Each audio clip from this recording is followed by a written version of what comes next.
Fool me once, shame on you. Fool me twice, shame on me. Fool me however many times past has fooled people in Malaysia at this point, then I don't know what to say anymore. So poops, this video is titled Past and the Art of Playing Victim. But I feel like calling it art is almost an insult to it, because calling it art is like calling Leonardo da Vinci's Last Supper a drawing. Let me show you some of their masterpieces. Masterpiece number 1, Hafiz Sabri lies that a Chinese woman attacked Sultan Nasrin Shah and then declares that it's because irresponsible people were spreading his Facebook post, even as he gets investigated by MCMC and he makes a police report. What if she was Chinese, Hafiz? Would you have advocated for a full-on riot? Masterpiece number 2, Menantu Hadi makes a creative writing piece about Johnny Lim, kena kecam, and then sends a letter of demand to Steven Sim for 1.5 million ringgit because no, I'm not a racist, he was slandering me. Wonderful, I like that. Much artistic, so victim playing. And of course, let's not forget Fadli Shari calling Malaysia, Thailand and Cambodia a monkey, a goat and a sheep, releasing threatening Facebook posts even as Pendang tries to start fights in parliament, raises May 13th and says nothing wrong, it's just history. So poops, I think by now you're seeing a pattern. These guys are basically just doing sus racist things, suing people, immediately pulling back the moment people kecam them, and somehow every single time it's never their own fault, it's always somebody else's fault. How dare you manipulate the issue? It's not my fault, it's your fault, your fault, your fault. It's everybody's fault except mine. So poops, when I look at all these people, I just can't help but wonder, how can these parasites lead a country? Seriously, it's embarrassing. People vote for leaders because they believe that these leaders can actually bring them a better life and bring them a better future. And sure, they might have promised you that if you vote for them, then you will be able to masuk syurga, teguh memimpin. And what are they gonna do next? When you are poor, you cannot afford milk powder, you have to migrate out of your house and home, run away from the kampung that you love. They will just look at you and then declare, "Jangan cinta dunia sangat." And oh, sorry, hari ni hujan lah bang. We cannot run the government today, sorry, bye. Coming back to their legal challenges though, do you think that these people are going to have a very high chance of succeeding in their legal and police measures?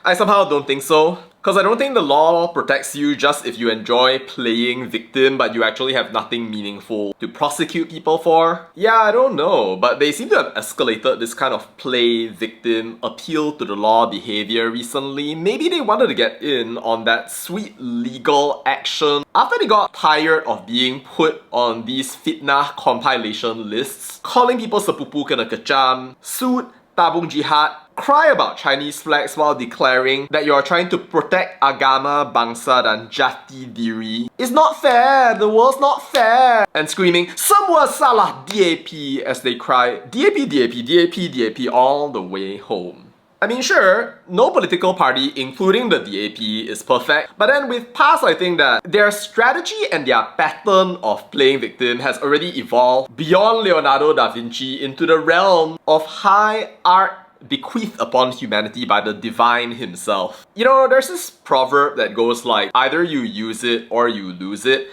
and you know that the past leaders are casually using their skills of playing victim day after day, throwing the blame away, because that's the best possible thing that you can do when you cannot provide for your people economically, socially, morally, or spiritually in any way, and you cannot raise the standard of living of your people properly. Who needs to do that? Just keep telling them, "Jangan cinta dunia sangat." Make excuses. Kita orang kampung je. Tell them you deserve to be slow. Act like a god whenever you come and deliver food aid for them, but never actually plan in the long term to develop your state, develop your people. When people ask why you are poor and nobody wants to stay in your states, then have a surprise Pikachu face, pause for a while, talk about agama and bangsa for another 2 sessions before you go home and wang masuk and go shopping. No Sarah needed. Even as you declare that the only reason that people don't have rezeki is because you haven't worshipped God enough. Wow.